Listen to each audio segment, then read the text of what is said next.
Good morning students, welcome back to Maples Academy YouTube channel. आज के इस video में हम डिस्कस करने वाले हैं chapter second, financial statement of company से, analysis of financial statement of company से। Financial chapter name is financial statement analysis, meaning, significance and limitation. ये चैप्टर भी हमारा प्योर थ्योरेटिकल है, इसमें भी कोई न्यूमेरिकल पोर्शन नहीं है जैसा कि आपको पता है। So let discuss this chapter entirely in brief. So begin with the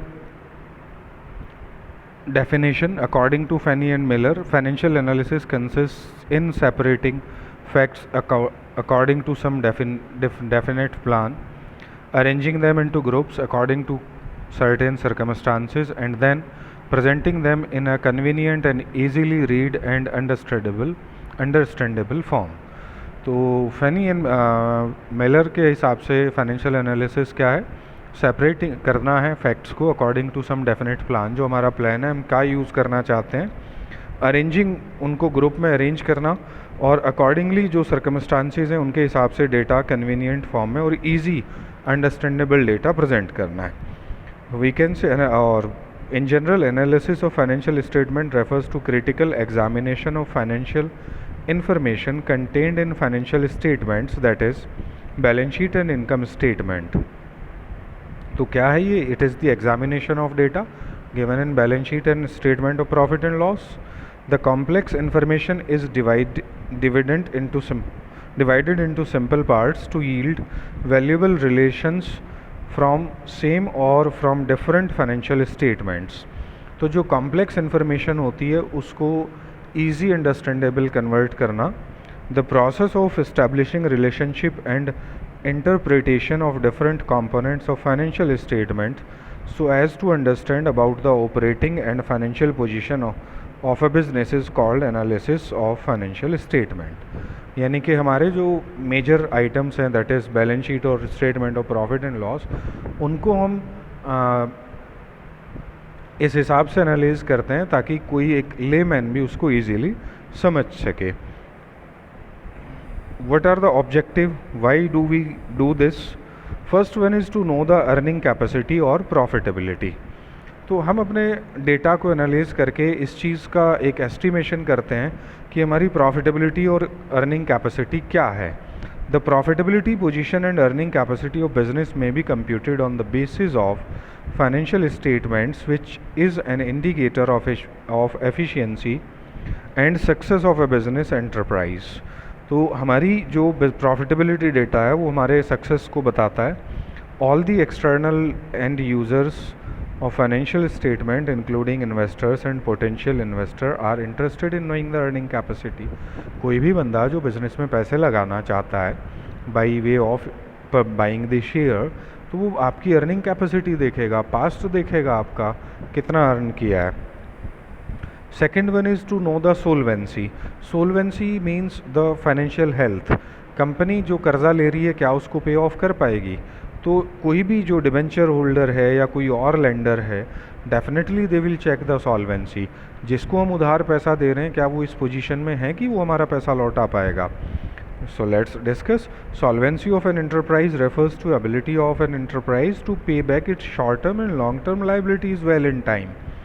तो जाहिर सी बात है, कोई भी हमें पैसा देगा तो वो हमारी स्थिति जानना चाहेगा, क्या हम इस काबिल हैं, वी आर कैपेबल कि हम पैसा दे पाएंगे. या फिर ऐसा तो नहीं होगा कि जैसे देश के बहुत सारे लोग हैं, विजय माल्या, नीरव मोदी, उन लोगों की तरह हम पैसा लेके भाग जाएगी कंपनी, तो एक आदमी कहाँ जाएगा. तो that is why the solvency position is checked. To know the managerial efficiency. कोई भी कंपनी का जो डेटा है वो क्या बता रहा है? अगर कंपनी के फाइनेंशियल हेल्थ अच्छी है, it means managerial efficiency is good, otherwise it is vice versa. The analysis of financial statements has the ability to point out the area of managerial efficiency and inefficiency. यहाँ से हमें पता चल जाएगा कि हमारी एफिशिएंसी किस में ज़्यादा है, किस में नहीं है. For instance, operating ratio and expense ratio can point out the areas where management remained efficient और inefficient in controlling the various types of cost elements. Fourth is facilitates inter firm comparison. When we are having data of different firms in the same industry, we may compare suppose हमारे पास Bharat petroleum है, हमारे पास Indian oil है, हमारे पास Reliance refineries है, सबके petrol pumps हैं, तो हम कंपेयर कर सकते हैं। हमें इन्वेस्ट करना है तो कौन सी कंपनी बेटर परफॉर्म कर रही है, उसके डेटा को देख के हम कंपेयर कर सकते हैं। Facilitates intra firm comparison, intra firm with in the firm, अपना ही कंपेरिजन खुद से। तो company, the investors, the supposed to be investors, the banks, the lenders, the government, the tax department, the managers और the management, ये सब लोग अपना, आज हम जिस पोजीशन पे हैं लास्ट ईयर के कंपैरिजन हम उससे अपना एनालिसिस करेंगे। लास्ट ईयर हमारा प्रॉफिट परसेंटेज क्या था, हमारा टर्नओवर रेशियो क्या था, हमारा प्रॉफिट जो डिस्ट्रीब्यूट किया है पर शेयर वो कितना था। तो इससे क्या है, इससे हम फ्यूचर के लिए अपने प्लान्स वगैरह और जो पॉलिसीज़ हमें फार्मूलेट करनी है वो इजीली कर सकते हैं। Last one is facilitates preparation of budget. Budget we know, budget means estimation of 1 years, it is the estimated plan for the upcoming year। तो फर्म कंपैरिजन करने के बाद हम देखेंगे किस चीज़ में हमें ज़्यादा इन्वेस्ट करना है, कहाँ पे कम करना है। तो these are all the things, hope you will be getting me. अब हम पढ़ेंगे limitations, what are the limitations of this. तो लिमिटेशंस होता है shortcomings, limitation of financial statement, it may contain incomplete information. Financial statement do not include all the relevant information necessary for evaluating the status, progress and further prospects of a business enterprise। सिर्फ data मिलेगा, कल क्या करेगी company हमें नहीं पता, we are unaware about that. हमें statistics दिए गए हैं, एब्सोल्यूट फिगर हमें नहीं पता क्या पोजीशन है, ठीक है। तो ये इसका एक ड्रॉबैक है या इसका लिमिटेशन है। Second one is different accounting policies.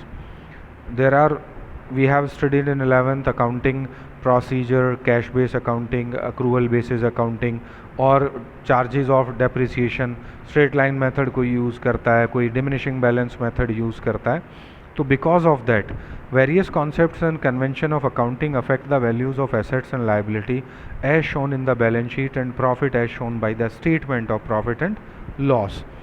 For example, one firm may charge depreciation on a straight line method and other on diminishing balance method। Similarly, firms may adopt different methods of stock valuation। Actually ये हमारे syllabus में नहीं है, LIFO, FIFO, HIFO in higher class we go for, but FIFO stand for first in first out, LIFO stands for last in first out, HIFO stands for highest in first out, यानी कि stock inventory हम कैसे manage करते हैं। तो ये भी हमारी सारी चीज़ों पे इम्पैक्ट डालेगा। थर्ड जो है वो है quantitative factors. Financial statements ignore qualitative factors such as credit standing, reputation and managerial ability, human resource accounting etc. Thus the utility of financial statement analysis is decreased due to the disadvantage of financial statement। हमारा man power कैसा है, हमारे managers की efficiency क्या है, जो लोग हमारे साथ वर्कर्स हैं उनकी क्या क्वालिटीज़ हैं, क्योंकि हमें पता है अकाउंटिंग में हम मॉनेटरी चीज़ें ही नोट करते हैं, इसलिए वो सब चीज़ें हमें पता नहीं चलती। Second one is affected by window dressing। Window dressing, we may take the example of what is going on in the world is, we can say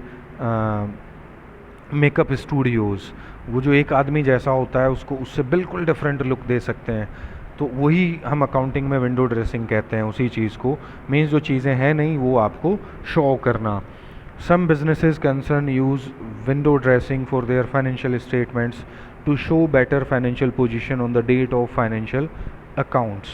For example, they may not enter the books the purchase made at the end of accounting year, or they may overvalue the closing stock। In such case, the result obtained by financial statement analysis will be misleading। और इसका एक बहुत बड़ा example है, आप Google कर सकते हैं, सत्यम कंप्यूटर्स और बी रामालिंगम राजू का case. Third one is unreliable comparison। Financial statements reflects the accounting policies. These keep on changing sometimes। Moreover, different concern have different accounting policies which render inter-firm comparison unreliable।